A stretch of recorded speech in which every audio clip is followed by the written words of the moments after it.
Hoje nós vamos olhar para o Caribe e conversar sobre uma língua falada no primeiro país latino-americano a conquistar a sua independência. E o mais legal, por uma revolução popular e não por acordos políticos. Bem-vindos ao Babel, seu podcast sobre diversidade linguística. Eu sou o Bruno. Eu sou a Cecília. E a língua de hoje é o crioulo haitiano. E aqui com a gente está um especialista no assunto, o Bruno Pinto Silva, do blog Aprenda Crioulo Haitiano, que vai se apresentar para a gente agora. Em primeiro lugar, eu queria agradecer aqui o convite, estou muito feliz de estar com vocês, sou fã do Babel, ouço os episódios assim que saem, e agora estou muito feliz de estar aqui para falar do crioulo haitiano, que é o meu objeto de pesquisa, né, lá na Universidade de São Paulo, no Departamento de Linguística. Então, eu já me apresento assim, sou colega do Bruno, da Cecília, lá no Departamento de Linguística, trabalho com o crioulo haitiano, especialmente na área de fonética e fonologia, né, tentando entender melhor a fonologia da língua, os sons da língua, como eles funcionam. E desde 2014 eu publico um blog chamado Aprenda Crioulo Haitiano. Nesse blog eu ajudo brasileiros que tenham interesse em aprender essa língua, porque a gente não tem, infelizmente, muitas fontes de informação para quem quer aprender, e desde então eu comecei a publicar, né? Meu primeiro contato com a língua foi no final de 2013, sempre muito interessado por línguas. Eu aprendi o crioulo haitiano sozinho, falando, interagindo com os haitianos, e comecei a escrever sobre a língua, e hoje nem, na verdade, imaginava que o crioulo algum dia seria meu objeto de estudo, e hoje é. Demais, Bruno. Muito obrigado pela apresentação. Seja bem-vindo. Bem-vindo, Bruno.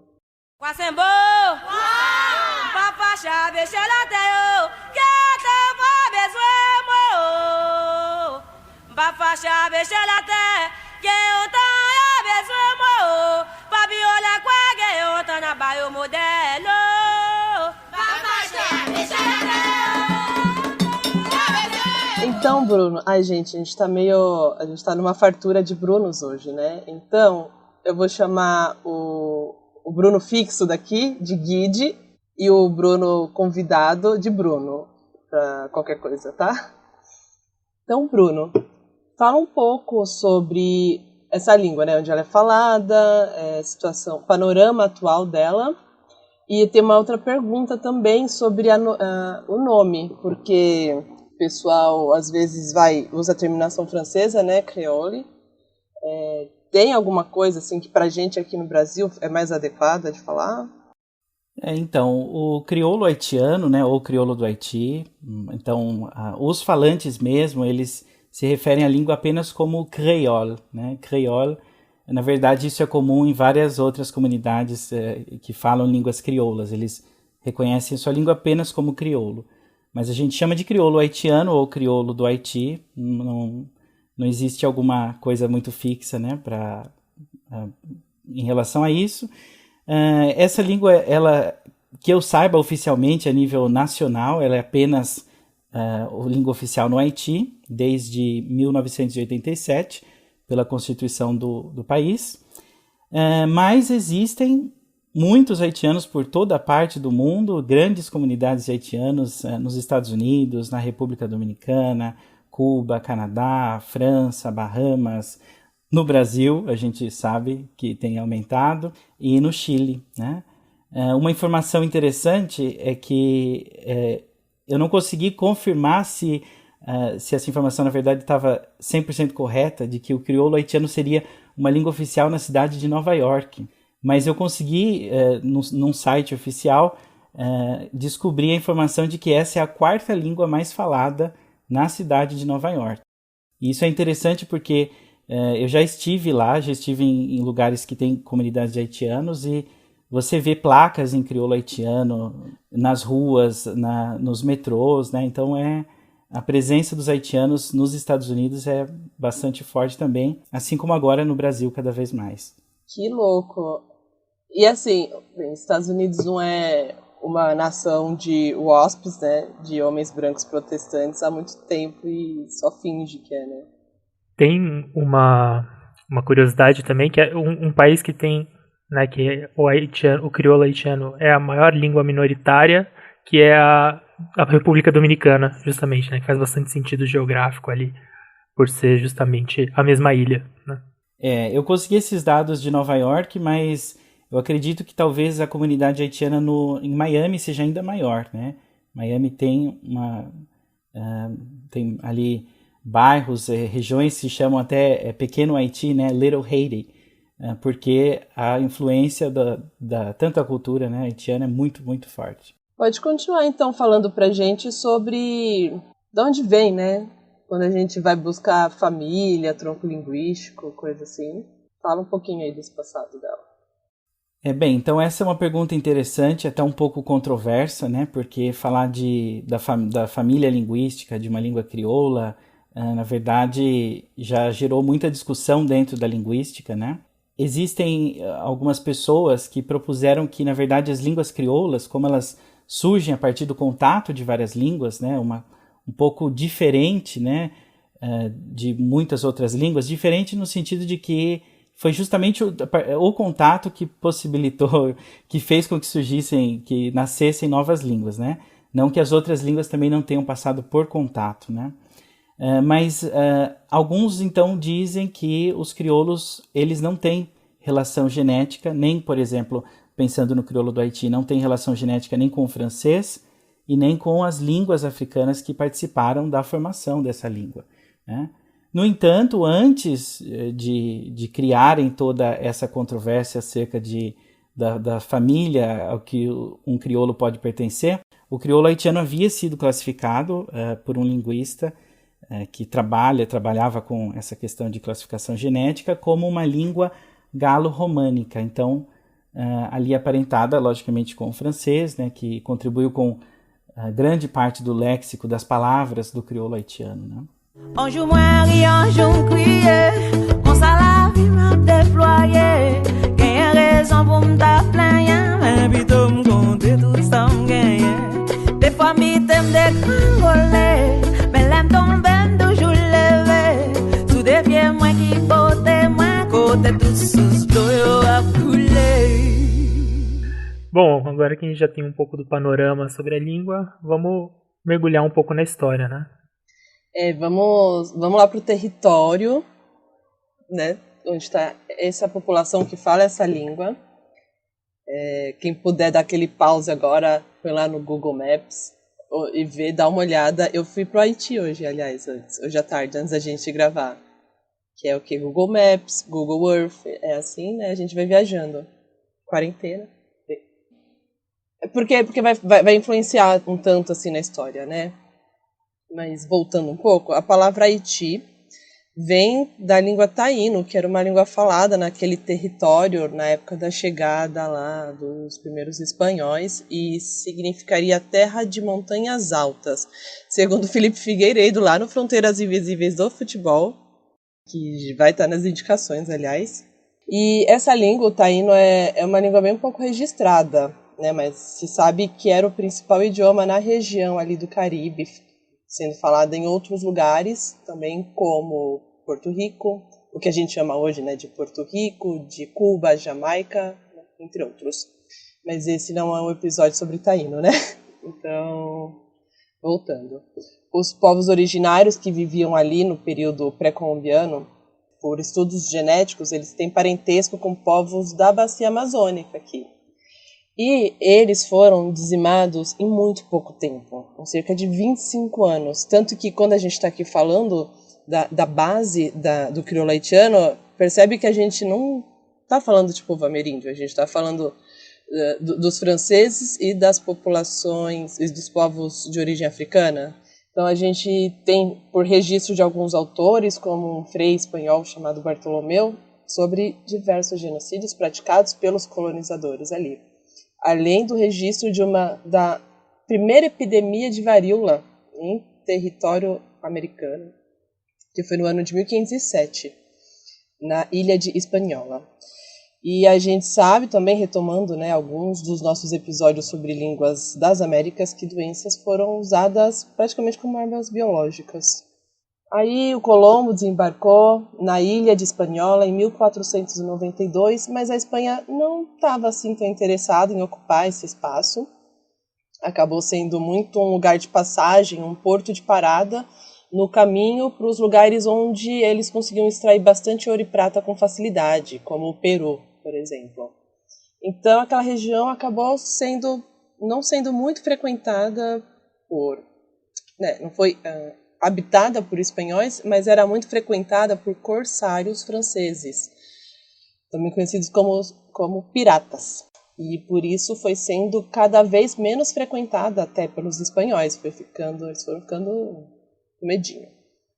Aí com o tempo, esses piratas franceses foram se estabelecendo e separando terras lá para ficar cultivando o tabaco, por exemplo, de modo que a colonização francesa, né, foi concretizada depois só, em 1697, com o que ficou conhecido como o Tratado de Rijswijk, é holandês o nome, então é Rijswijk, acredito que pronuncia, e que é um tratado que encerra até a Guerra dos 9 Anos, que acho que não cabe se ater a isso aqui.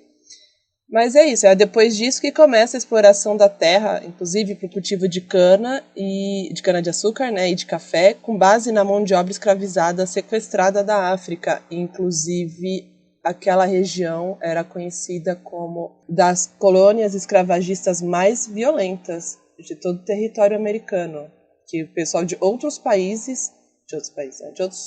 colônias escravagistas achavam que o pessoal do Haiti pegava pesado. Bom, aí, né, você se trouxe a data do final ali do século XVII, né, que é quando se oficializa como colônia francesa o Haiti, e basicamente no século XVIII o Haiti vai se tornando, com o tempo, a principal colônia francesa, né, e inclusive a principal colônia francesa nas Índias Ocidentais, né, que era como eles chamavam essa região chamada de América hoje, né, todo o continente. Eram as Índias Ocidentais. Então, assim, o negócio era muito importante para a França. Se torna uma coisa central para a França, de onde vinha, talvez, sei lá, enfim, no final eu vou dar a referência de onde eu estou tirando a maioria dessas coisas, mas basicamente quase toda a produção francesa de alguns materiais vinha da ilha do Haiti, né? Da parte da ilha do Haiti que era ocupada pelos franceses. Já tinha uma parte ali que era mais ocupada pelos espanhóis, por exemplo. Que justifica, inclusive, né, República Dominicana e Haiti também falarem línguas diferentes, por exemplo. Mas não é uma ilha pequena, é uma ilha muito fértil, muito produtiva. Os franceses participaram do tráfico negreiro, né, do tráfico de pessoas escravizadas, com muita intensidade, e o Haiti vai chegando ali no final do século XVIII, como um lugar onde você tinha fazendas que eram as principais produções da França, de cana, de tabaco, acho, de anis, de algumas dessas coisas, e uma mão de obra escravizada, né, e de pessoas, homens livres também, mas principalmente escravizado, majoritariamente escravizado, que, sei lá, com uma proporção assim, você tinha 2.000 escravizados, ou 20.000 escravizados para uma pessoa não escravizada. E com muitas tensões, né? Existia também uma casta do que eles chamam de mulatos, né? Ali eu sei que esse não é o termo, mas é o termo inclusive usado no livro que eu li, que eu vou dar referência no final, mas que eram pessoas, né? Que eram filhas de negros com brancos.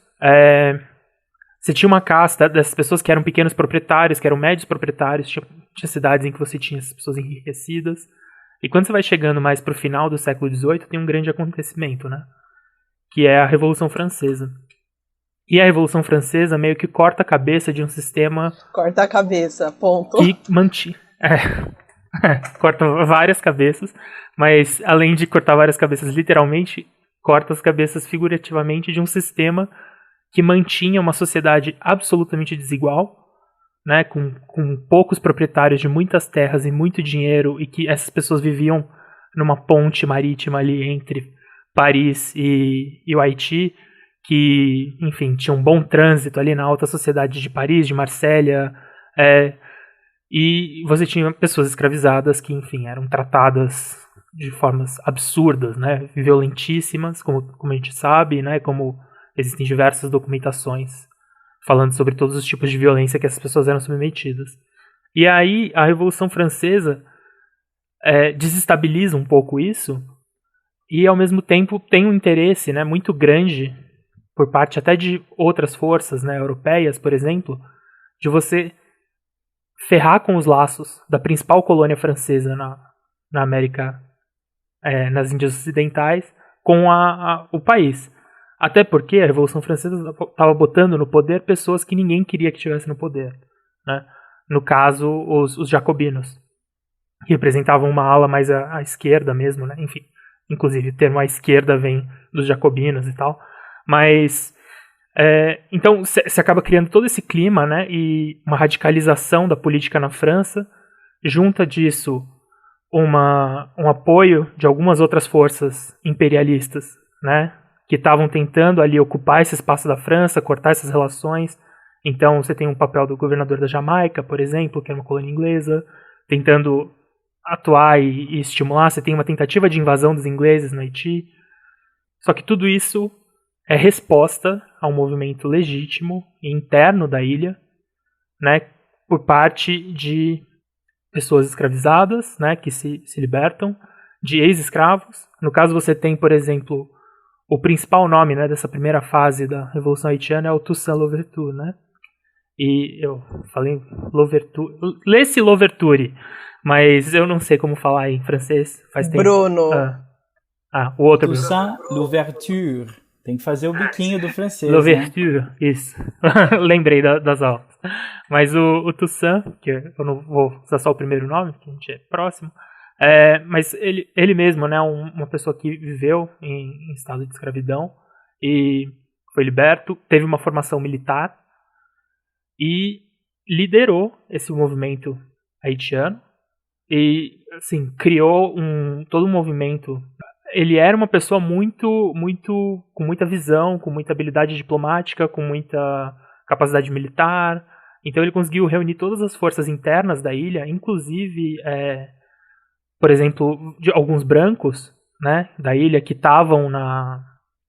tinham ideias mais progressistas ou que estavam alinhados aos jacobinos, para trazer para o lado dele, né? Tanto que você tem até um momento que é a França abolindo a escravidão no período dos jacobinos, né? No período que, se você estuda só a história europeia, você vai chamar de terror, mas quando você começa a estudar pela perspectiva americana, você também vai falar, olha só, né, o terror jacobino não era só um terror, assim, também teve coisa. Por exemplo, a abolição da escravidão no Império Francês. E, enfim, tudo isso, um grande movimento popular ali que rola e que expulsa os britânicos, expulsa os espanhóis, expulsa quando os jacobinos perdem, né, e sobe o Napoleão, por exemplo, né, depois de um tempo, né, tem um interregno ali, mas vai indo cada vez mais para a direita, né, o governo na França, depois desse período de instabilidade, e uma das grandes pressões tem que voltar à escravidão porque era o modelo de negócio que dava certo. E o Napoleão é um grande defensor da volta da escravidão como um modelo para fora para as colônias francesas. Enfim, o Toussaint é um cara que combate, é capturado pelo exército napoleônico, se entrega, né, assim, mas depois de, assim, arregaçar o exército napoleônico, você tem o Napoleão, pra vocês terem noção, ele manda tipo um cunhado dele, acho que é cunhado, manda um cunhado dele pra vir liderar as tropas, e esse cunhado que já era um irmão da Leopoldina, né? Não, Josefina. Isso. Que era, tipo, ele já era um general francês super de alto escalão, assim, não só por ser parente do Napoleão, claro que isso ajuda, mas ele também tinha um passado de debelar os realistas ali numa região da França e tal. Era um cara muito experiente. Ele vai para Haiti, é o pesadelo dele, porque ele perde incontáveis batalhas pro Toussaint. Enfim, você tem toda essa dinâmica aí, e com o recrudescimento das coisas na França, essa relação vai ficando insuportável, e aí depois do Toussaint você tem o Dessalines, que assume, né, e o Dessalines, tudo que o Toussaint tinha de diplomático, de tentar criar ali um governo que comportasse, né, as forças que estavam seja dos escravizados mais radicalizados, né, agora livres, né, libertos, mais radicalizados, seja das forças mulatas, seja dos brancos que estavam alinhados às coisas mais progressistas, né, mas assim, com várias aspas. O Dessalines não, ele vai para um caminho de um terror jacobino, né. Enfim, toda essa história, né, para falar que depois você tem então a expulsão dos brancos da ilha, enfim, e toda uma história política do Haiti que, a partir desse momento, né, eles expulsam os franceses e o país fica isolado politicamente no cenário internacional. Então, desde essa época, né, desde esse segundo momento, quando só assume o Dessalines com uma política mais agressiva, tal, ele não tem escolha, né? Todas as potências imperiais estavam contra ele. Os Estados Unidos, como uma potência imperial emergente, né, que estava surgindo ainda ali na América, faz uma série de escrotices com o Haiti, do tipo, finge apoiar, aí não apoia de verdade, na verdade só estava apoiando para desgastar a França, aí passa a perna, saqueiam os bancos do Haiti, tipo, tiram todo o dinheiro da colônia que era a mais rica do Caribe. Não é que era, tipo, o Haiti não era um país, uma região pobre, é uma região riquíssima, mas que é constantemente, ali desde o começo do século XIX, saqueada, destruída, isolada, né? E esse é um padrão que não para de se repetir, assim. Você tem, assim, mesmo no começo do século XX, você tem práticas abusivas e terríveis com Haiti por parte de Estados Unidos. E, enfim, agora, mesmo hoje, né? Hoje, enquanto a gente fala, em 2004, por exemplo, teve uma missão da ONU, que foi uma missão da ONU com o objetivo de estabilizar o Haiti, né? Criar uma estabilização no Haiti a fórceps, né? Então vocês vão ser estabilizados. Que obviamente deu ruim, foi capitaneada pelo Brasil. O Brasil assumiu um papel de protagonismo triste, deprimente, assim. Uma das piores coisas, uma das coisas mais inomináveis que o governo Lula fez, inclusive, foi assumir essa missão como parte de política externa para ganhar capital político com outros países. Mas enfim, o Brasil assumiu esse papel lamentável. Eu vou adiantar um pouco, assim, que, sei lá, por exemplo, inclusive a gente está colhendo muito do que rolou no Haiti, porque os generais do Haiti, os generais brasileiros que foram comandar essa missão, que era a missão que se chama MINUSTAH, né? Que é uma missão da ONU com vários países envolvidos e o Brasil capitaneando. Os generais brasileiros que capitanearam a MINUSTAH estão hoje aí fazendo merda, né? O mais famoso deles é o Heleno, o general Heleno, que é um braço direito do Bolsonaro, hoje o chefe da ABIN, que posta o CPF no Twitter e faz esse tipo de coisa. Tá aí, foi um líder, né, da operação brasileira lá da MINUSTAH. Você tem o Santos Cruz, que hoje já é desafeto do Bolsonaro, mas também é um dos generais haitianos, compõe esse núcleo dos generais haitianos, né? Você tem o Pujol, que hoje é o líder do exército, também compõe o núcleo dos generais haitianos. Esse foi um dos núcleos que mais cedo adotou o bolsonarismo. E eles falam muito bem do Haiti, porque eles falam do Haiti como o lugar onde deu experiência para eles. O general Heleno tem uma frase, né, que ele fala que eu era um médico que nunca tinha visto doença de verdade. O Haiti foi a doença. Então foi a primeira vez que ele pôde usar todos os conhecimentos teóricos que ele tinha, tal. As UPPs no Rio de Janeiro, a gente pode traçar uma linha das UPPs para a experiência, para a expertise que o exército brasileiro ganhou no Haiti, porque o que a gente fez lá é o que a gente faz nos morros, né? O Haiti é um grande exemplo das partes mais torpes do que acontece, né, quando você se levanta contra o imperialismo, assim, e vem sendo usado como exemplo, né? Depois da Revolução, todo mundo que era contra a abolição da escravidão no Brasil falava, o Brasil vai virar o Haiti. Se a gente abolir a escravidão, o Brasil vai virar o Haiti. Então, sempre foi tipo, assim. Não vamos virar Venezuela da época? Era o não vamos virar Venezuela da época. Exatamente isso. Era o terror, se jogava com esse terror. Você fala, cara, se você abolir a escravidão, o Brasil vira um Haiti, porque olha as nossas proporções de escravizados para pessoas não escravizadas, repara como é parecido, repara que o Brasil era a colônia mais rica de um país, né? Enfim, todas essas coisas.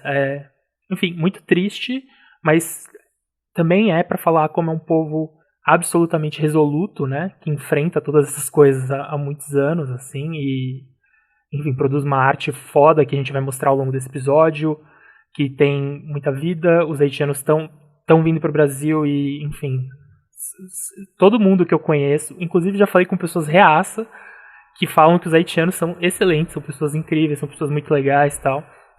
Eu acho que tem é mais uma coisa de trazer, assim, que, para além de toda a desgraça, né, pra gente não colocar o Haiti na caixinha da país que é fudido por todo mundo, que vive numa desgraça.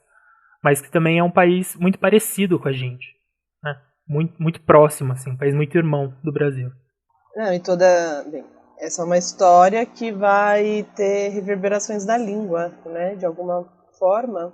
E aí o Bruno podia falar mais dessa parte da história com a língua, né? Bem, o crioulo do Haiti, né? Aliás, antes uma informação interessante, porque senão eu vou esquecer depois. Tem cartas do Napoleão Bonaparte em crioulo haitiano. Ah, uau! Tá? Sim, não que ele falasse crioulo, mas alguém traduziu, né? Então era uma língua, a língua era usada assim. A gente tem acesso a isso? Nós temos algumas reproduções e trechos de cartas, por exemplo, no material do Michel de Graff, né? Que é um linguista haitiano, depois a gente vai falar um pouco mais dele, do trabalho dele. Mas é bastante interessante, bem, e linguisticamente também interessante para ver algumas mudanças, né, no crioulo daquela época para o de agora. Mas, bem, essa era uma informação que me veio aqui depois de ouvir tudo.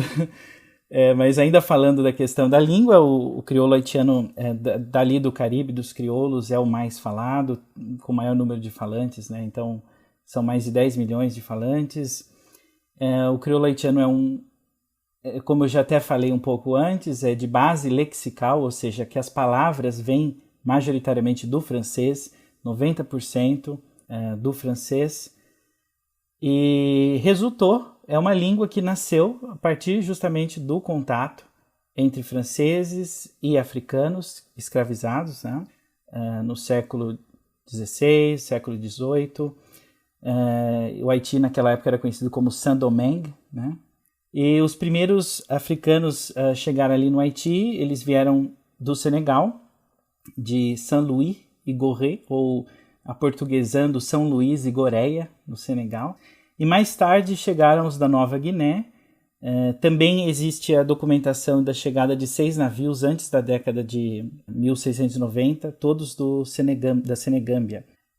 O crioulo haitiano é apontado como, se não o mais bem estudado, pelo menos um dos mais bem estudados das línguas crioulas, de modo geral. Mas ainda assim existem muitas controvérsias, né, a respeito do idioma em si.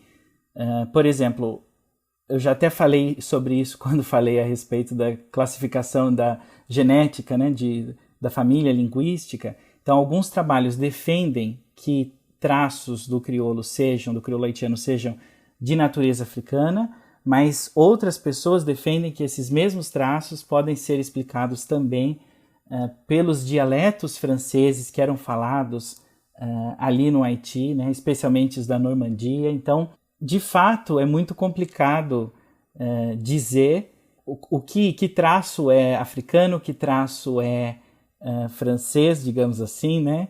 Mas ainda existe muito a pesquisar a respeito disso.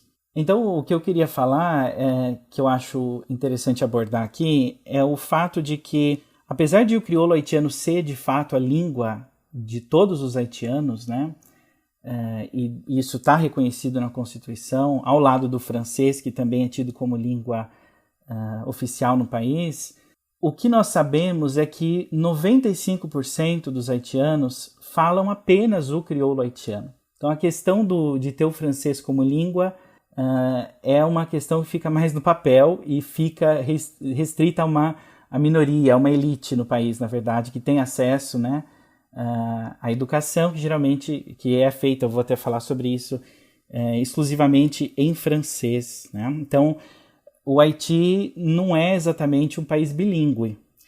E, inclusive, o Haiti já foi apontado, por exemplo, como sendo um exemplo, um modelo daquilo que a gente conhece como diglossia. Eu acho um pouco difícil definir, mas basicamente você tem uma língua que tem um status sociopolítico inferior à outra, né? Então, e você, em determinadas atividades, você vai usar, por exemplo, a língua de prestígio, enquanto que a língua de menor prestígio você não consegue acessar alguns ambientes, né?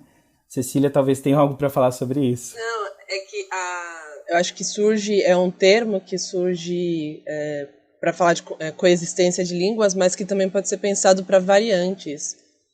Também a gente pode falar de diglosia, sei lá, no Brasil, porque a gente tem variantes linguísticas de mais e menos prestígio, e também da divisão, às vezes não é uma questão de prestígio, mas pode ser também de funções. Então, falar de um jeito é adequado para uma situação e falar de outro para outra também, né?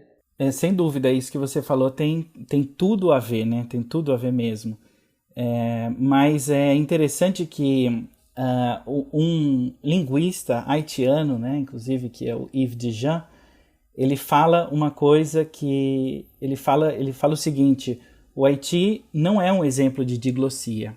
Por que o Haiti não é um exemplo de diglossia? Então aqui eu vou citar uma tradução que eu fiz do que ele diz, né? Porque todos os haitianos falam crioulo e a grande maioria deles, por volta de 95%, são falantes monolíngues do crioulo. Esta maioria não pode, portanto, fazer uma escolha entre o crioulo, sua única língua materna, e o francês, que não falam. Então ele traz isso que é muito importante, né? A maioria não fala o francês, então eles não têm a opção de escolher: agora eu vou falar francês, agora eu vou falar o crioulo. Eles falam o crioulo. E, inclusive, alguns até dizem falar o francês, mas isso pela questão do status que o francês tem, né? Não porque, de fato, são proficientes em francês. Então, isso é uma coisa o que complica aí é na parte da educação, porque a educação básica no Haiti, ela ainda é feita em francês. Não é que eles ensinem o francês, eles ensinam em francês. Então imagine a situação, né? E na verdade essa situação representa a mesma situação de várias outras comunidades que têm, né, outras comunidades criolófonas, ou seja, que têm línguas, que falam línguas crioulas, né? Em que você tem a sua língua materna, a sua língua que você adquiriu, ou as suas línguas, tudo bem, mas você chega, os poucos que conseguem, aliás, né, ter acesso à educação, chegam e são instruídos numa língua que não é a língua que eles dominam e, portanto, o prejuízo é gigantesco, né? Porque essas crianças não vão aprender, na verdade, né? Porque por toda essa situação, né? Existem movimentos... Não, eu só estava lembrando da disciplina que a gente fez. Porque o Bruno e eu, há pouco tempo, fizemos uma disciplina sobre multilinguismo, e aí uma das coisas era isso, assim, né, de você ser ensinado numa língua que você não usa. Pois é. E existe um movimento, felizmente, né, existem algumas pessoas que estão tentando mudar essa situação. Uma delas é o linguista Michel de Graff. Michel de Graff é um linguista haitiano. Ele é professor de linguística no Instituto de Tecnologia de Massachusetts, né, o MIT, né?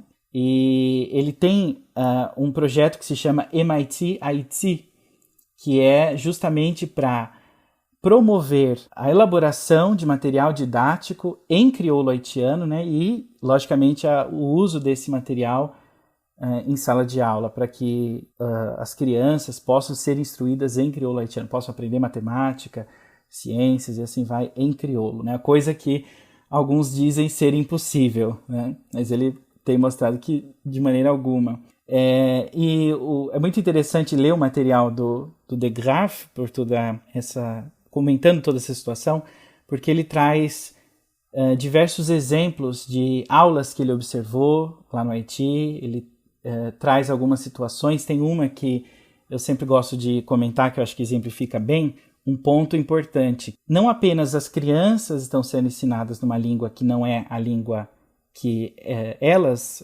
dominam, né? Mas os professores também estão ensinando numa língua estrangeira. E o exemplo que ele dá, ele relata uma situação que ele estava em Lagonave, né, no Haiti, e um professor escreveu assim a seguinte pergunta: o que é uma árvore? E havia 3 possibilidades de resposta. A primeira era que Árvore é um ser, são seres vivos. Faltou até ele marcou, né? Eu vou colocar, como tá no texto, tá evidente esses deslizes de francês, vamos dizer assim, porque vão ser importantes para falar do ponto depois, né? Ele não marcou o plural, né? São seres vivos, seres não vivos, ou seres que possuem pés. Possuem, em vez de possuem, né? Lembrando que eu estou fazendo uma adaptação aqui, porque esse texto está em francês, tá? E daí o De Graaf, ele comenta que ele falou para o professor, o que significa possuem? E o professor falou, é que é quando você tem alguma coisa, né? Ela é de sua posse. Então, assim, não foi um simples erro que o professor fez ali. Ele, de fato, achava que a palavra era possuem e não possuem, né? Para ver que o francês também não é a língua do professor, né? Ele está ensinando também numa língua estrangeira. E essa questão de colocar seres que possuem pés, ele comenta, né, que é interessante que o crioulo também está evidente ali, porque em crioulo, para você falar pé, você fala como em português a gente pode falar pé de laranja, pé de e a fruta, né? Então você vai falar pieds orange, pied banane, né? Pé de banana, é assim que se fala em crioulo. Então eles estão importando estão traduzindo, né, fazendo um decalque aí, uma tradução literal de como se usa em crioulo, né? Ainda que tudo isso esteja sendo feito, o que é bom para que, né, essa iniciativa do De Graaf de disponibilizar material em crioulo, ensinar e encorajar o ensino em crioulo, ainda assim há muito a fazer. E, infelizmente, veja, a questão não é ser contra o francês, né? Mas é entender que o crioulo é a língua daquele povo e que o crioulo pode ser um instrumento para ensinar, né? Eu lembrei, tem música final do episódio 2, o episódio de galego, é porque é uma música que é baseada num poema que eu acho muito bonito, uma frase... quero estar perto dos homens bons que sofrem há muito a sua própria história sendo contada em outra língua.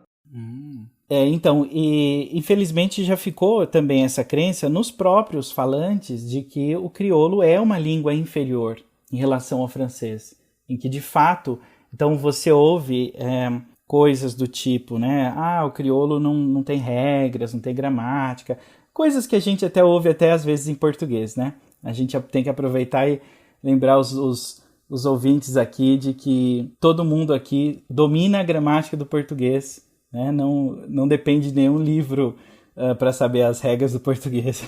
Até quando a gente acha que errou, tem toda uma lógica por trás, né? Mas essa questão fica de que você não pode ensinar matemática em crioulo, não pode fazer filosofia em crioulo, e... infelizmente, isso é uma coisa que precisa ser trabalhada também com todo mundo em relação à visão que eles têm da própria língua. Ai, Bruno, arrasou. É isso. É por isso que você tá aqui. Muito bom mesmo, cara.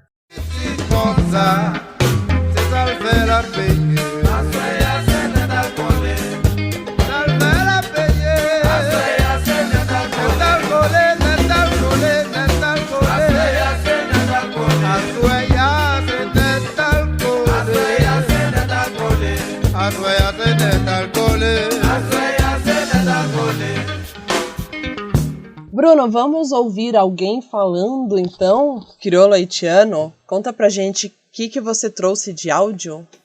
Eu trouxe aqui um áudio em que uma haitiana conta a respeito de um furacão. Furacão, eu não sei se em português a gente se refere a esse furacão como Davi, ou é David, né, porque o nome está em inglês, que aconteceu no Haiti em agosto de 1979. E ela conta um pouco do que foi, ela era bem jovem na época, e é esse trecho que a gente vai ouvir. Ela vai falar sobre tudo o que ela vivenciou. Moi, quand on parle dans petit cas, ça va faire ce cyclone David, ou dit. Le cyclone David a passé, ou dit. Le cyclone David est passé, il a fait un coup de temps, la pluie, vent, l'eau descend. Bah, il défait tout caille de l'eau entrant dans caille laisse à nous sentir nous. Ou an dan avèk piti tou. Mais dans la petite là et l'emplimer toute la nuit mon bakati même. Kay pou pat defete tou. Mais oui, quand il a défait découvrir, a dit qu'on est côté m'te couché et non coin. M'avance cabane na plus na coin pour m'ba mouya ti mon. Oui, mais après ça, l'on regarde bien, l'on ba la comme ça, sortir quoi, on pas penser. Bon, sortir penser dans l'idée aussi, bah là, on dit aussi qu'à la case, je pense, me dit mes amis, et là il a nuit pour tempête vent ça, et si quand il a crasé mes amis, et si quand il a tombé sous mon noir, radio té bail pour tout le monde pas dormir sans aller mettre sans gaz, faut gimba il a na kaila. Pour si gon mauvais coup de temps pour passer à limite dans la nuit là toujours tout banane tout est tombé pieds à boca crasé pieds mango crasé tout cai découvrir net. Então, Bruno, vamos agora falar, e Cecília também, vamos falar da parte que os linguistas gostam, né? A parte que eu falo menos nos nossos episódios. Que eu sou um... Mentira, que quando tem um sistema de escrita muito louco, é a sua palestra. É verdade, tem isso. Que o Guide curte um sistema de escrita, cara. É minha droguinha de preferência. E tons. Tom é legal também. As coisas de fonologia, fonética eu gosto também. Enfim, né? Tenho gostos peculiares. Mas enfim. Agora, então, vamos falar um pouco sobre o sistema, né? Do crioulo haitiano. Bora lá. Bem, eu pensei aqui em falar para vocês no que eu poderia falar, né? O crioulo tem algumas características interessantes que o português, por exemplo, não tem, como verbos seriais, que já até foram abordados em outro episódio aqui, né, do Babel. Mas eu pensei aqui em falar uma coisa interessante a respeito do artigo definido, né? Que em português é o, a, os, as, no crioulo haitiano. Só uma coisa, o episódio em que a gente já falou de serialização, né, caso alguém não tenha ouvido, foi o da Língua Geral de Minas, né, com Wellington. Só para fazer um link aí para quem tá ouvindo. Perfeito. E inclusive o que a gente vai falar agora é até um pouco parecido, não que eu conheça muito bem, não sei quão parecido é, mas pela primeira vista parece, né? Com o romeno, que já foi também falado aí, teve um episódio com vocês, e acho que com o Rodrigo, né, do romeno, e que é justamente que o artigo ele vem depois da palavra. Então, em vez de falar a casa, o carro, a montanha, vai ser carro o, casa a, montanha a. O artigo ele vem depois. E o que é interessante disso é que o artigo ele tem 5 formas possíveis. E essas formas, qual a gente vai usar, depende basicamente dos sons finais da palavra, né, que imediatamente precede o artigo. Então, vou ensinar aqui vocês agora a colocar os artigos no crioulo. Se vocês... o Bruno falou que gosta de fonologia, né? Quem gosta de fonologia é gente boa, então vamos lá aprender mais umas coisas de fonologia aqui também. E morfologia ao mesmo tempo, né? Demais. Quando a palavra acaba... inclusive, eu me lembrei desse fato, tenho que falar também, né? Naquele livro famoso que os alunos de letras do país conhecem, de Introdução à Linguística, do Fiorin, tem os nossos professores lá, eles usam o crioulo haitiano tem um exercício para colocar artigo lá no capítulo da professora Margarida Petter. Eu vou lá pegar agora o livro. Então, já vai saber, quem ouvir esse episódio já vai saber resolver os exercícios daquele livro, no capítulo de morfologia.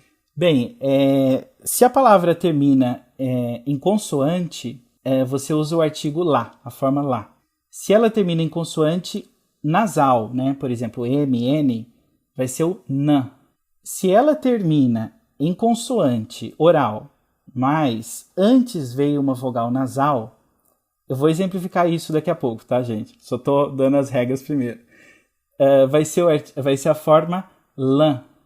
Se a palavra termina em vogal oral, a forma do artigo vai ser A. E se termina em vogal nasal, vai ser AN. Então, vamos alguns exemplos aqui. Por exemplo, tab. tab, que significa mesa. Terminou em B, tab. Vai ser o artigo lá. Tab, lá. Mon. Mon significa mundo. Terminou em consoante nasal. Então vai ser n. Mon. Por exemplo, relógio. Montre. Montre.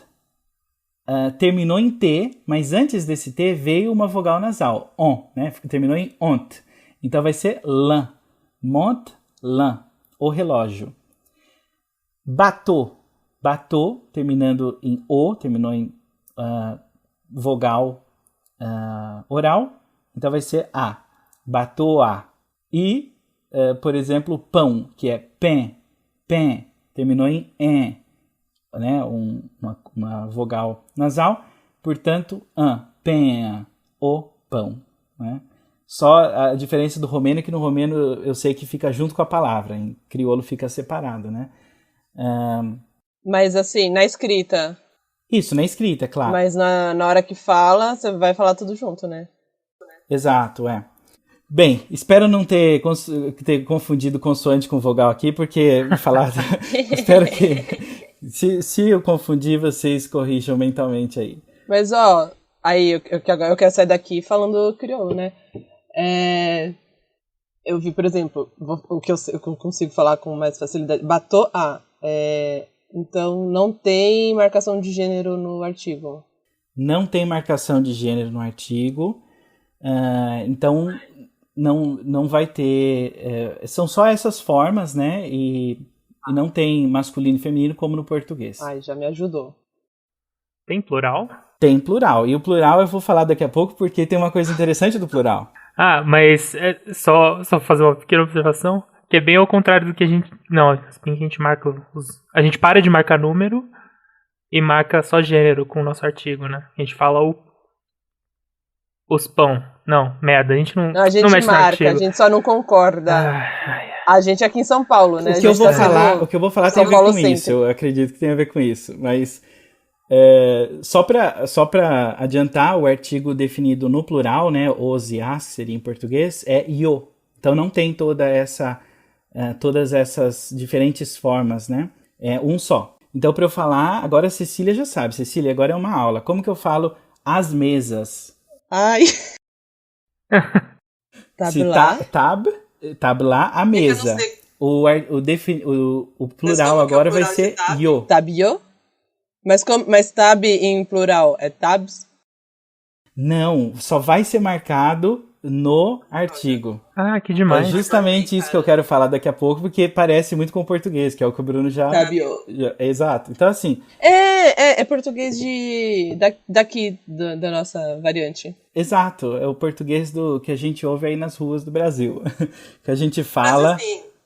Exato. Então, e não acaba por aí, tá? Porque não basta só que o artigo venha depois. Na verdade, é um pouco mais complicado, porque é um pouco mais elaborado. Porque o artigo, na verdade, ele vem no final do sintagma. Então, quem está ouvindo, o que é isso? O que é sintagma? Imagine que você fala uma coisa do tipo assim, o livro que eu li fala sobre isso. O livro que eu li fala sobre isso. Eu posso dizer assim, o que fala sobre isso? Quando eu coloco esse o que, some todo o trecho, o livro que eu li. Esse trecho é um grupo de palavras, ele some todo junto. Então é um sintagma, né? O artigo vai lá no final do sintagma, então ele não vai depois da palavra livro. A frase vai ser, por exemplo, o livro que eu li fala sobre isso, em crioulo vai ficar livro, eu li o, fala sobre isso. Então, o vai lá pro final, né? Pronuncia essa frase, então. Tá, então... Cautela. Exato, tá. Então, o livro que eu li, inclusive esse que vai desaparecer, tá? É uma história complicada, mas vai ser livro eu li o, fala sobre isso. Em crioulo vai ser Liv Mueteli a Palessussá. Liv Mueteli a Palessussá.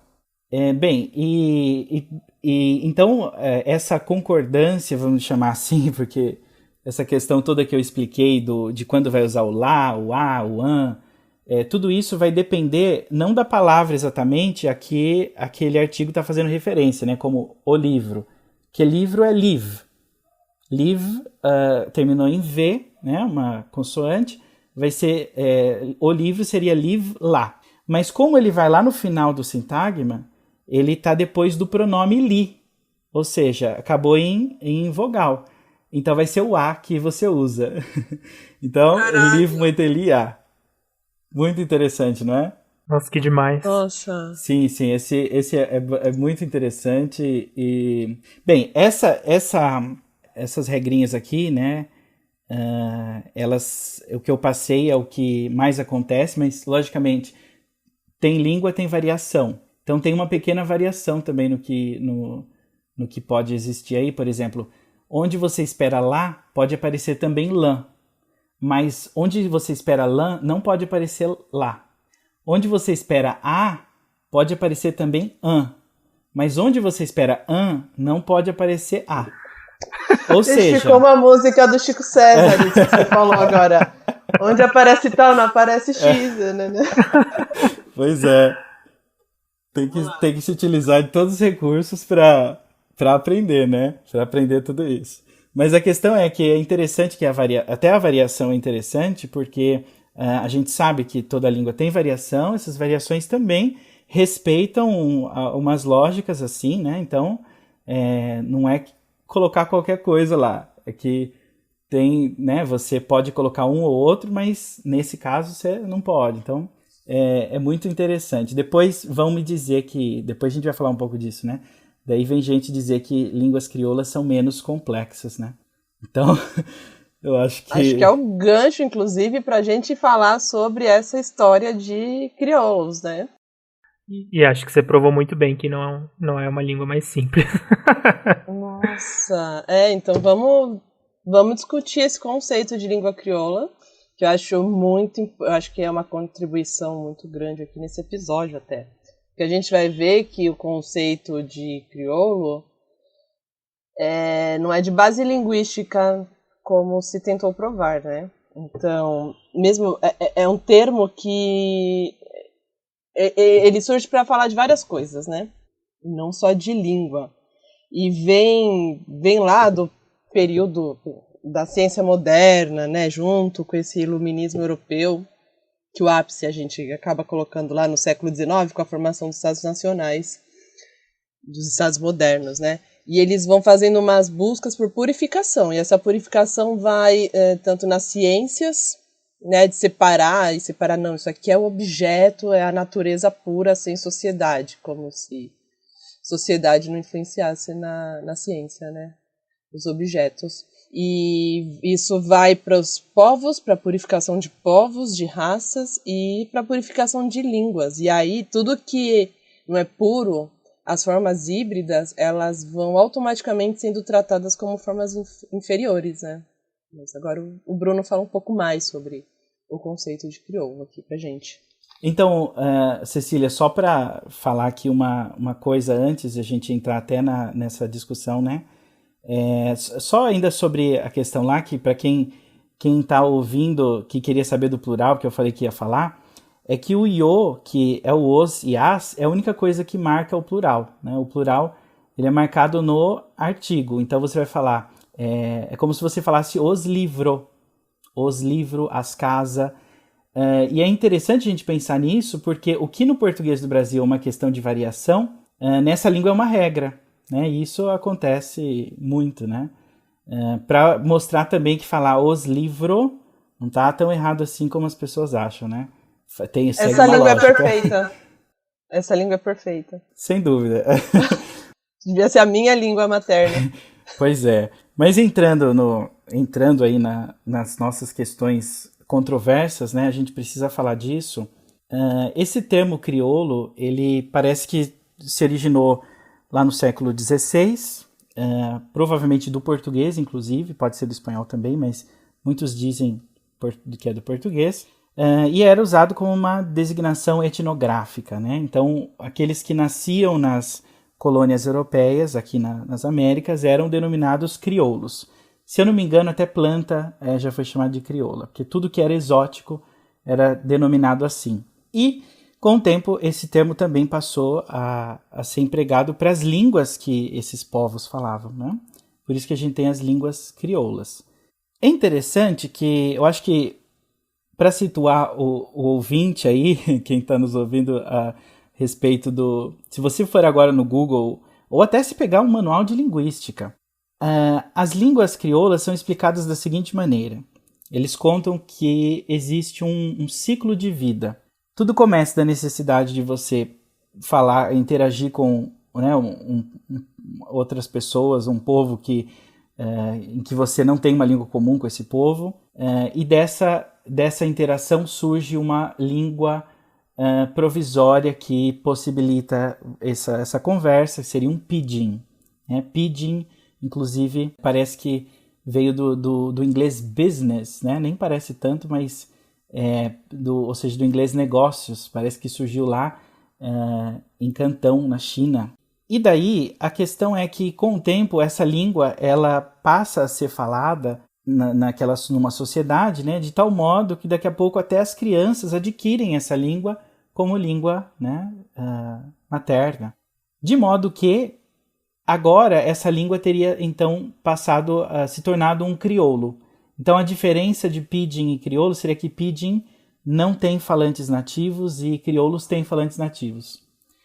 E daí dizem também que o próximo passo desse ciclo de vida seria que essa língua crioula fica em contato com a língua de prestígio, a língua né, europeia, na maior parte dos casos, né?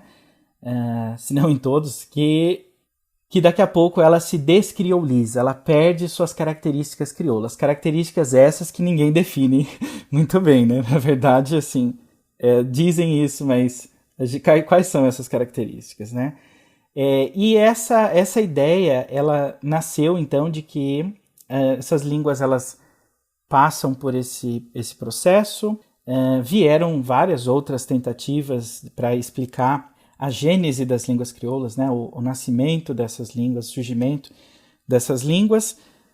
E todas essas possíveis explicações que surgiram durante muito tempo colocam essas línguas como muito exóticas, excepcionais assim, não muito positivamente, né? Excepcionais, tá faltando coisa, essa língua é menos complexa. Ou como um desvio mesmo, né? Exato. Ela resultou de um aprendizado imperfeito, tem gente que chegou a dizer isso, né? Tem no passado aí, alguém disse assim que a forma como essas línguas surgiram é uma transmissão anormal que foi quebrada, né? Usaram palavras assim, né? Bem, e o de Graaf, novamente o de Graaf, que é aquele linguista haitiano que né, logo, de vez em quando eu cito aqui, ele mostra num texto dele, que ele fala sobre essa questão da falácia dessa ideia, né, e mostra que desde o início do estudo das línguas crioulas, essas línguas já foram vistas como exóticas, taxadas assim né, elas são diferentes, exóticas, excepcionais dos não crioulos. Então, os crioulos e os não crioulos são dois tipos de línguas, né? Assim, porque os crioulos têm características e faltam coisas nos crioulos. Tem manuais de linguística que chegam a falar que não tem o poder expressivo de qualquer língua não crioula. Então, assim, umas coisas um pouco absurdas, porque a gente não... Eu aprendi a língua crioula, né, o crioulo do Haiti, antes de saber de toda essa controvérsia. E eu nunca achei que o crioulo fosse de alguma forma inferior ou que não me possibilitasse expressar o que eu quisesse sobre qualquer assunto, né? Então, ainda há muito para discutir, mas felizmente já existe um movimento que é contrário à ideia de que os crioulos formam uma tipologia linguística por características específicas, assim, ou a falta de algumas características, como alguns colocam, né?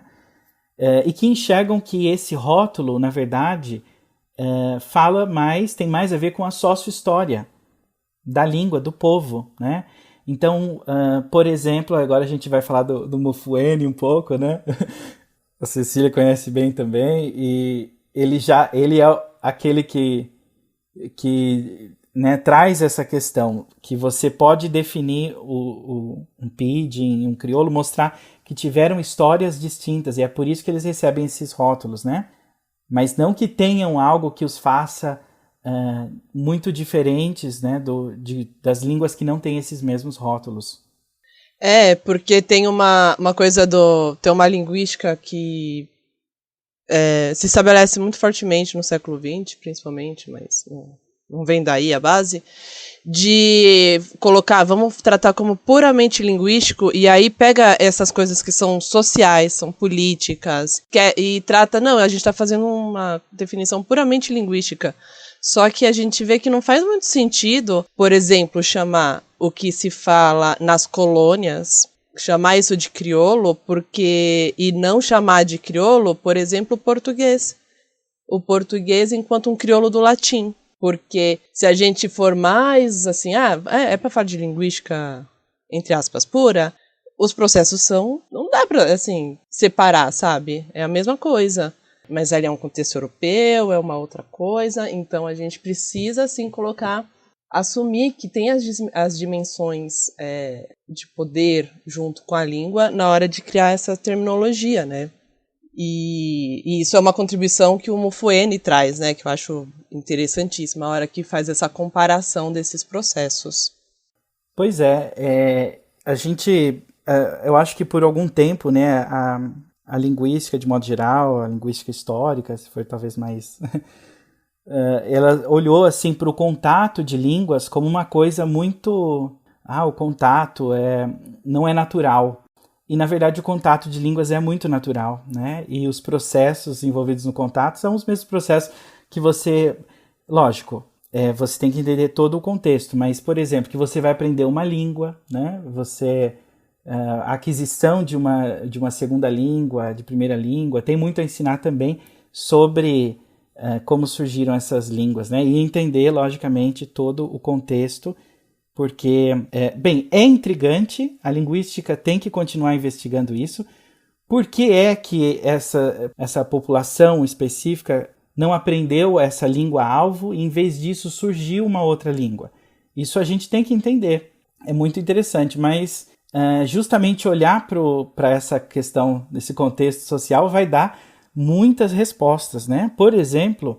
Se a gente olha textos do próprio Haiti, históricos, né, os franceses eles narram, inclusive, a gente pode deixar depois como referência um texto do De Graff e do Abó, que inclusive, né, foi um que eu comentei. Eu li, que eu fiz lição de casa. Então, eles colocam trechos lá mostrando da narração dos franceses que dizia algo assim: a gente se adapta ao modo de falar deles, porque eles não vão conseguir falar francês. Então, a gente não flexiona o verbo. A gente fala eu comer, eu andar, eu... Só que assim... Com essa visão, né, e eles narram que eles pertenciam os escravizados pertenciam a uma raça linguisticamente inferior, né? Alguns textos falam assim, inclusive um dicionário de ciências antropológicas fala sobre isso, fala sobre uma raça linguisticamente inferior. Então, tendo a ideia de que eles não vão aprender, eles começaram a mudar a forma de falar o francês. E, logicamente, isso se implementou como uma norma ali, né? Então, olhar para tudo isso vai nos ajudar a entender, né, melhor a formação dessas línguas. Isso não pode ser deixado de lado de maneira alguma. Cara, no fundo eles foram muito mais espertos, porque eles fizeram os caras falarem o que eles falavam. Posso ter uma dúvida? Quer dizer, na verdade, acho que é uma dúvida, mas misturada com palestrinha, né? Sendo chato. Mas é que tem um... Tipo... Crioulo é um termo muito... Enfim, ele existe, né, na nossa língua do dia a dia, né, fora dos círculos da linguística. E é um termo muito racista, né? Assim, um dos termos mais pesados, acho que hoje, em português, você consegue usar em contextos racistas, né? Tanto que muitas vezes eu vejo, sei lá, as pessoas traduzindo do inglês o nigga, né? Só que a versão racista desse termo, para para crioulo, por exemplo, né? Um dos termos mais racistas do nosso vocabulário, acho, hoje em dia. E chama atenção, né? Porque é isso, assim, ao mesmo tempo, sei lá, os brancos nascidos na América Espanhola eram chamados de criollos, né? Criochos ou criollos, depende da região, mas que era meio que usar o termo denominado para falar de nascido nas colônias, né? Nesses termos, né? Mas em português também era o termo usado para falar de negros não miscigenados nascidos no Brasil, ou pessoas em situação de escravidão que já tinham nascido no Brasil. Eles opunham os crioulos aos que eles chamavam de escravos boçais, né? Boçal é um termo super racista, assim, porque eram os escravos que não sabiam falar português e eram tratados como ainda mais... Viram um sinônimo para pessoa com pouco intelecto e tal, por causa disso, né? Enfim, é um termo que tem uma história muito ruim, né, no português do Brasil, assim, porque ficou associado a uma parte muito ruim da nossa história, né? Que, enfim, a gente não pode invisibilizar, mas é sempre bom trazer esse negócio, né? Porque, por exemplo, quando a gente fala o crioulo haitiano, né? A gente está falando de um termo da linguística, né? Que tem toda uma outra discussão, mas que perpassa para isso. Eu acho que a pessoa que nunca viu a discussão na linguística olha assim e fala, nossa, que é isso? Assim, o que estão falando de crioulo? Ao mesmo tempo, enfim, quando a primeira vez que eu vi alguém falando sei lá, que o José Martí lá, o cara que declarou a independência, era um crioulo. Aí eu fiquei, tipo, tentando entender o que era, né? Mas era isso, é um termo com várias acepções, assim, com muita história também. Enfim, era só isso. Nem era uma pergunta, né? Chato pra caralho. É aquele louco de palestra? Nossa, foi 100% louco de palestra. Aí no final, a minha dúvida é, você concorda?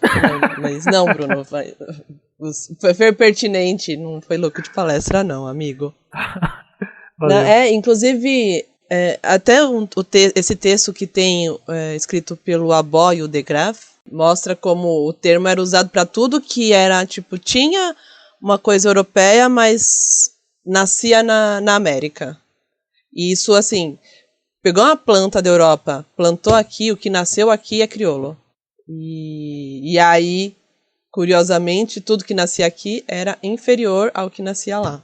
Por extensão semântica, é isso tudo que o Guide falou agora. É muito, muito pertinente, porque, inclusive, né, às vezes, falando fora daqui do pessoal da linguística, o pessoal que gosta de línguas, quando você fala pela primeira vez, né, já me perguntar, eu já falei algumas vezes assim, eles falam crioulo haitiano. Alguma pessoa já disse, não fala isso. Como assim? Não, crioulo haitiano é o nome da língua. Nossa, eu já imaginei a pessoa, não, é afrodescendente haitiano. Uma Karen falando isso. Gente, isso é uma coisa que se deixar a gente vai falar o resto do dia, /noite. E aí é coisa para um caramba, assim, a gente vai se empolgar muito. Tem uma coisa que eu não sei se a gente já tá para terminar, mas tem uma coisa que eu queria muito falar. Claro, a casa é sua.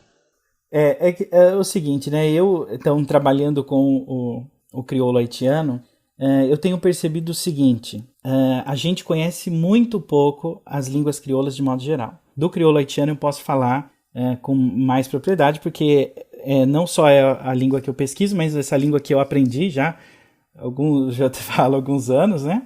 E a questão hoje trabalhando como linguista, tentando investigar algumas questões do crioulo, inclusive o meu projeto nasceu justamente por eu ver algumas descrições e não concordar, né?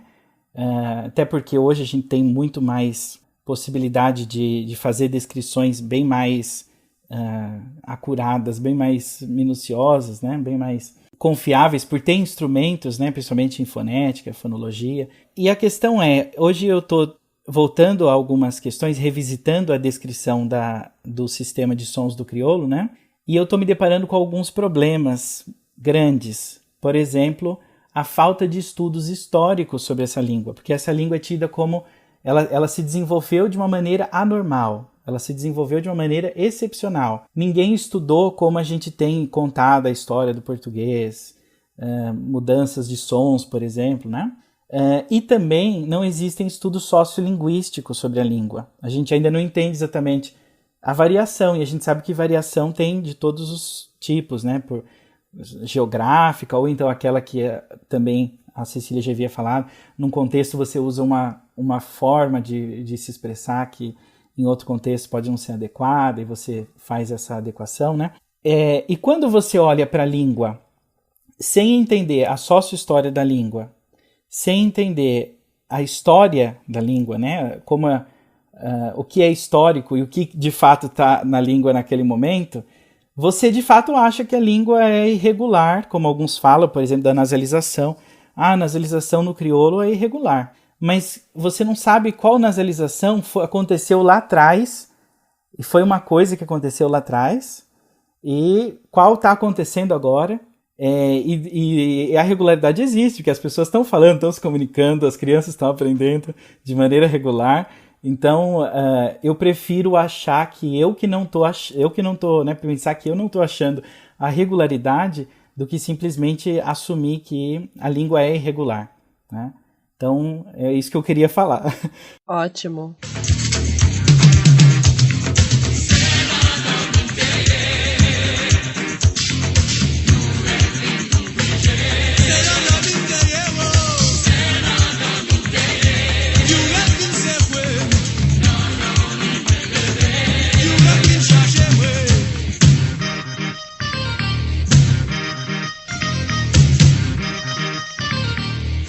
Ok, agora eu aprendi artigos e plural no artigo. Como é que eu faço para aprender a língua? Você tem material, e inclusive já faz seu jabá aí. Pode deixar. Então, a gente não tem muita coisa, né? Eu publico um blog, então, como eu já até falei no começo, desde 2014. Para quem quiser aparecer lá no blog, é aprendacrioulohaitiano.com. Nesse blog, o objetivo do blog é ajudar os brasileiros que estão interessados em aprender o crioulo, estão aprendendo de alguma maneira, e eles mandam dúvidas e os artigos vêm a partir das dúvidas. Eu explico, inclusive, não são aulas, são aulas com linguística, tá? Então vocês viram que hoje vocês aprenderam o que é sintagma, né? Aquele conjunto de palavras que quando a gente altera uma coisa, altera tudo, ele some junto, né? Por exemplo.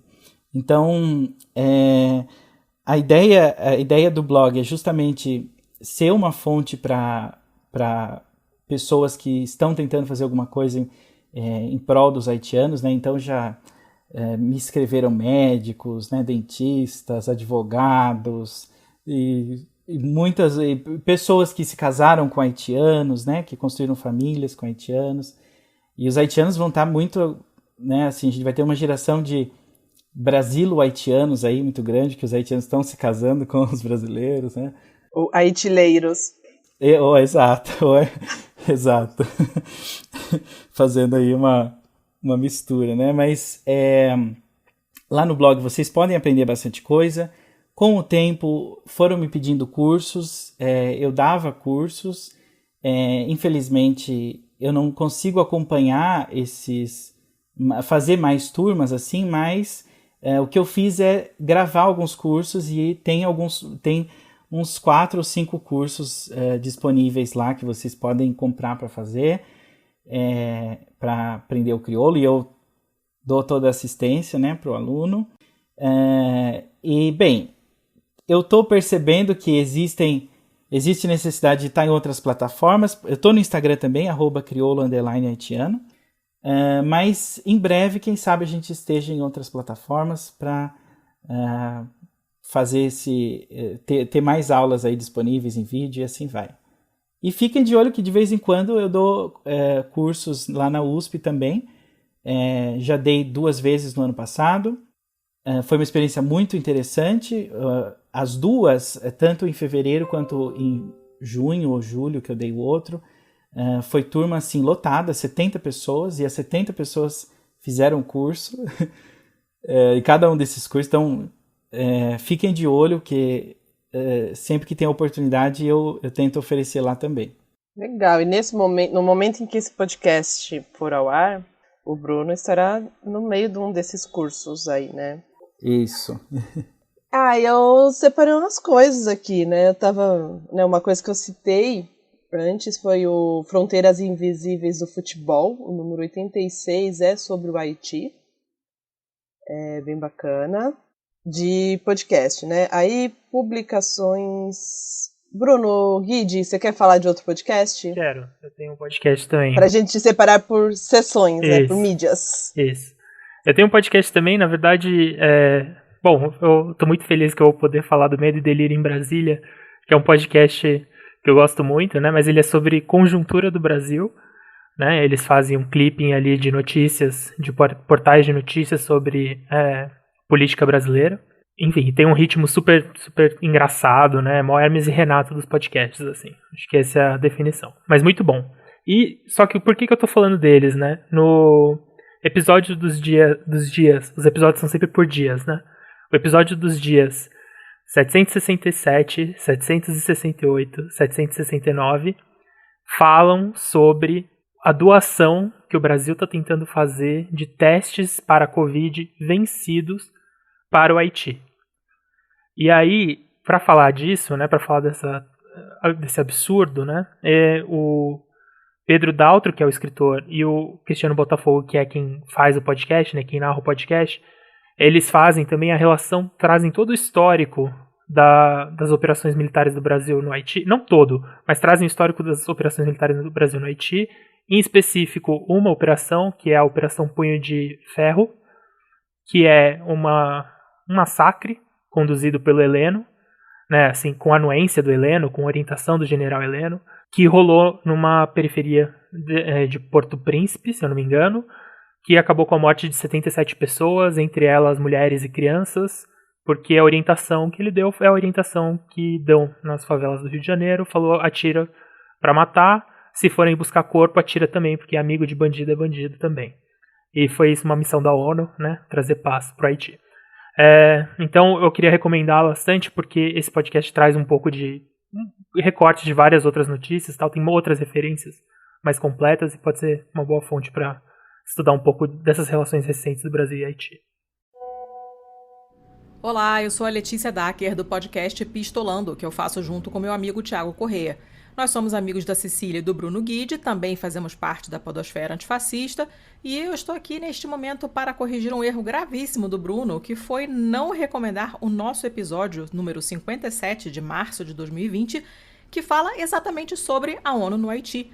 Nós conversamos com a ex-desembargadora Kenarik Boujikian, que nos contou muitos detalhes sobre essa operação desastrosa da ONU lá nesse país, falou também da atuação pavorosa do Brasil no Haiti naquele momento, e o papo foi muito interessante. Ela é uma mulher fantástica, que entende muito do assunto. Para quem se interessa, e para quem não se interessa também, eu tenho certeza que vocês vão se interessar, porque não é por nada não, mas o papo ficou bom pra caramba. Aproveitem e assinem logo o feed, né, gente? Pelo amor de Deus. Pistolando. Beleza, então eu vou puxar também, né, um livro que eu li recentemente, que, enfim, é um livro conhecido até, né, para falar de Revolução Haitiana. Talvez seja o principal livro, pelo menos nos círculos que eu frequento, né, mas que chama Jacobinos Negros, foi publicado no Brasil pela Boitempo. O autor é o C.L.R. James. Estou falando em inglês porque ele é americano, era um militante do movimento negro nos Estados Unidos, trotskista. Escreveu esse livro em 1938, um ano antes da Segunda Guerra. Bate no Hitler, bate nos Estados Unidos, bate no racismo que existe na América. Faz um trabalho de levantar fontes primárias de informação fudido, assim, muito bom mesmo. Tem trechos de cartas do Napoleão para o cunhado, tem trechos de diários, trechos de cartas que o Toussaint falava para escrever. O Toussaint mesmo parece que não era alfabetizado, não foi alfabetizado até o fim da vida, mas ditava cartas de cabeça, assim, para pessoas próximas a ele escrever. Então, e o livro é a história da Revolução Haitiana, em específico do período do Toussaint, né, na Revolução Haitiana, e eu vou recomendar em específico o apêndice desse livro, que é um artigo que ele escreve lá pelos anos 60, que ele relaciona a Revolução Haitiana com a Revolução Cubana e fala de Toussaint a Fidel. E, assim, é uma coisa que todo mundo devia ler para ficar com um foguinho no coração. Isso aí. Perfeito. Sobre coisas para ler, tem uma coletânea, uma antologia, né? Chamada Estilhaços. É uma antologia de poesia haitiana contemporânea. Ela foi organizada pelo Henrique Provenzano Amaral. Foi publicada pela Demônio Negro. Aliás, eu já vou deixar aqui meus agradecimentos ao Henrique e a Maria Tereza Mereb, que fez uma ponte para eu conversar com o Henrique. E ele me passou muitas indicações, assim, desde os textos dos livros que eu vou falar aqui e também muita coisa de música, que a gente vai ouvindo aí ao longo do episódio. E também os livros de poemas. Bruno, quer me ajudar na pronúncia? Sim, é Pli d'Étoile. Isso, que é algo como Chuva de Estrelas, né? Da Eveline Trujillo. E esse outro é Poesigram. Você conseguiria traduzir esse nome? Então, de poesia mesmo, né? Eu acho que ele fez alguma inovação aí. Eu não sei a tradução, não parece ser uma palavra que ele inventou, né?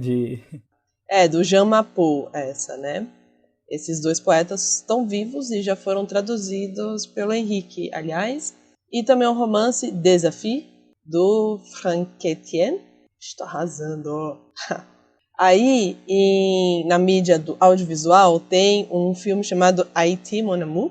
E eu vou deixar para vocês aqui o trailer, porque vocês vão ver o trailer e vocês vão ter muita vontade de ver o filme e de conhecer o lugar, porque é muito, muito gostoso.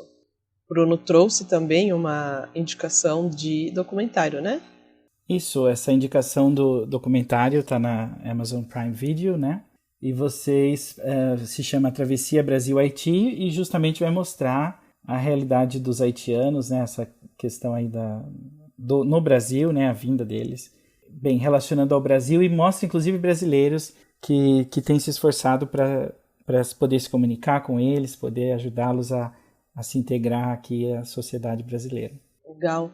Nossa, e aí nesse rolê aí de pesquisar pro episódio, eu descobri 2 sites que acho que o Bruno conhece, né? Que é um que chama Haiti Aqui. Esse eu já vi sim, conheci, já ouvi algumas vezes. Nossa, é um projeto criado em 2014 com o objetivo de facilitar a integração de imigrantes haitianos. Lá tem a rádio A Voz do Haiti, aliás, vocês podem dar uma procurada, ouvir coisas lá. Tem um que chama Ilenile, que tem uma documentação da produção cultural de várias regiões que passaram por ocupação francófona, né? E dentre eles tem o Haiti, e lá vocês vão encontrar fotos, biografias, uma baita bibliografia, várias produções artísticas diversas também. E outra coisa que eu vou deixar aqui, um link na nossa descrição, é uma matéria do El País, porque tem umas fotos belíssimas do Nicola Localzo, que é italiano, na verdade. Mas as imagens valem muito a pena, vocês vão lá dar uma olhadinha. E vamos finalizar aqui? Bora. Vamos encaminhar aqui, então. Eu vou começar mandando um beijo aí pro Thiago e pra Letícia, lá do Pistolando, que também são da Estopim, que é a galera que nos edita e muitas vezes salvam a nossa pele. E aí também deixar os nossos recados habituais. Pode acompanhar as nossas redes sociais, quase sempre ali, não, sempre, na @babelpodcast. A gente tem uma playlist no Spotify chamada Torre de Dança, que é onde a gente coloca todas as músicas que tocam nos nossos episódios e teasers, as que tem lá no Spotify, né? Nem sempre tem. Mas a gente sobe todos os episódios no canal do YouTube, vai lá ver, em específico o nosso episódio sobre Libras, que tem uma produção audiovisual de fato, né? E também todas as referências dos nossos episódios estão no nosso blog lá no Medium, e vocês podem acessar o link na descrição do episódio. Além disso, fazer tudo isso é muito custoso, mas dá um trabalhinho, né? Tem tempo de pesquisa, de separar informação, o que é informação de fato, o que é lenda, o que é senso comum, né? Tempo para pesquisar as imagens, as músicas, pagar o cachê do convidado. Mentira, gente. Tadinho, o Bruno não ganhou um centavo, tá aí gastando a internet dele pra falar com a gente. Mas se vocês curtirem o nosso trabalho, sempre que possível, divulga, manda pra família, fala sobre ele na fila da vacinação. E se tiver um trocadinho também, considera a possibilidade de dar uma ajuda na nossa campanha de financiamento coletivo, que é no apoia.se/babelpodcast, né? Dá para contribuir a partir de, R$2 por mês. E não pensa que R$2 é muito pouco não, tá? Que junta todo mundo, a coisa vai acontecendo. E, Bruno, você tem recados aí? Mais coisa? Deixa eu falar uma coisa antes de você falar. Meu muito obrigada, porque você trouxe uma baita contribuição. É um fofo falando um monte de coisa legal. Tô muito, muito agradecida, viu? Eu agradeço demais também, Bruno. Valeu por tudo. E seu trabalho é muito, muito legal, muito bonito. Muito importante também. Meu recado é só agradecer também, novamente, a vocês. Como eu já disse, sou um grande fã do Babel.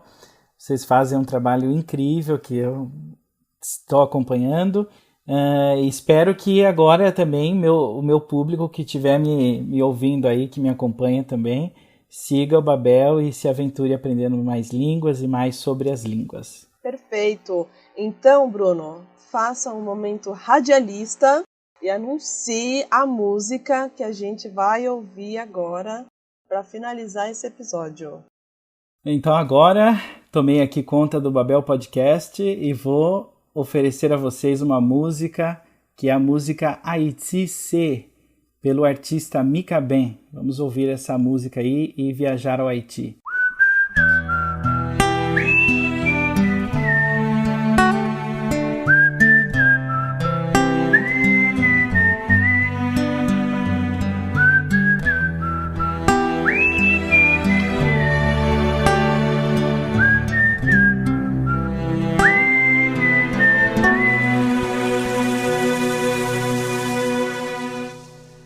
Haïti, c'est belle la mer, c'est belle montagne avec belle rivière, c'est belle plage avec pied cocoyer, belle paysage avec belle couleur. Haïti, c'est sant café qui monte dans nem les matins, c'est sant la rose qui fait poser pour flézir qui bourgeonner. Haïti, c'est bassin blé, cascade pichon avec sodo. C'est Acadien, la citadelle, c'est la bâtie à Marigot. Haïti, c'est la vallée, c'est Port-Sali à Zabrico. C'est Mon la Selle, Pic Macaya, c'est Mamlade à Mon-Bilboro. Haïti, son douce macos, c'est yon point pistache grillé. Son gicolé qui pousse en force, son bouteille cola bien glacée. Haïti, son bon griot, son bon fritaille, un bon tasso, son bon légume avec sirik, son bon diri avec lalo. Haïti, son bon bouillon, son soujou avec piment, son bon cassave avec mamba, qu'a trempé dans la casse. Haïti, son bon domboué, qu'a mariné non bon sauce pois, son bois cochon, bon clairin. Haïti, son bon café d'histoire. Haïti, chérie, pour jamais aimer. Moi, vine déposer ticket, moi, non, mais. Haïti, chérie, pour jamais adorer. Pas qu'un cap, je me fais, moi, quitter. Haïti, chérie, pour jamais aimer. Moi, vine déposer Haïti chérie pour jamais adorer. Pas qu'un cap je fais me quitter. Haïti son belle musique, son bon à pied, son troubadour, son kata cérémonie, son kwashi, son tambour. Haïti, c'était au goût, c'est des ancêtres qui étaient pour nous. C'est là l'esclavage aboli, sont tes libertés à vaudou. Haïti, c'est festival, c'est tisourit, c'est fête champette. C'est animation dans carnaval, c'est yon tizilé pas j'en fret. Haïti, son bon baiser, son domino, son bon 3-7, son réveillon. kote ki gen bouillon, se la gen betet. Haïti c'est yon combi de paysan kap sekle la terre. C'est ti machan yo kap descend pou yal goume ak la vie chère. Haïti c'est ti moun yo kap revede yon bel avenir. C'est de l'eau rigole la kap descend, pa kon kote l pral atterrir. Haïti c'est yon battant nan depi après 12 janvier. C'est la boucle pour mauvais sang, chaque lonti la pli fin tombe.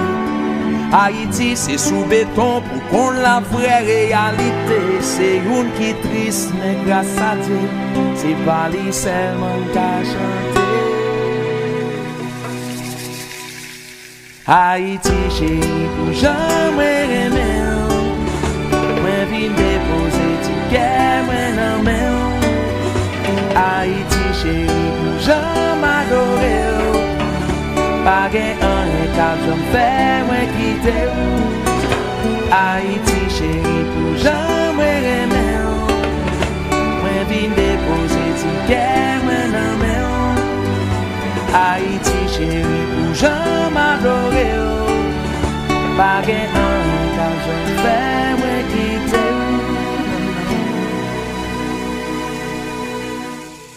Haïti c'est yon maman qui compte sa yore les douleurs. Yon femme qui jam, yon femme voyant, même s'il connaît li pas parfait. Haïti c'est yon belle femme qui même s'il passe en pile misère, li toujours font Jean range école. Pour tout petit li toujours fier.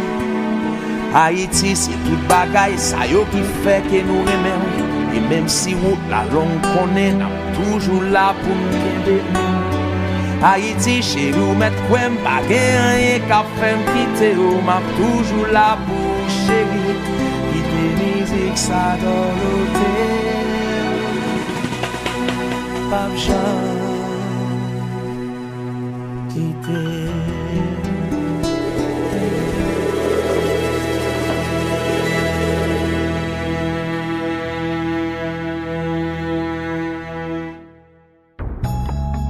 Este podcast foi editado por estopimpodcasts.com.br.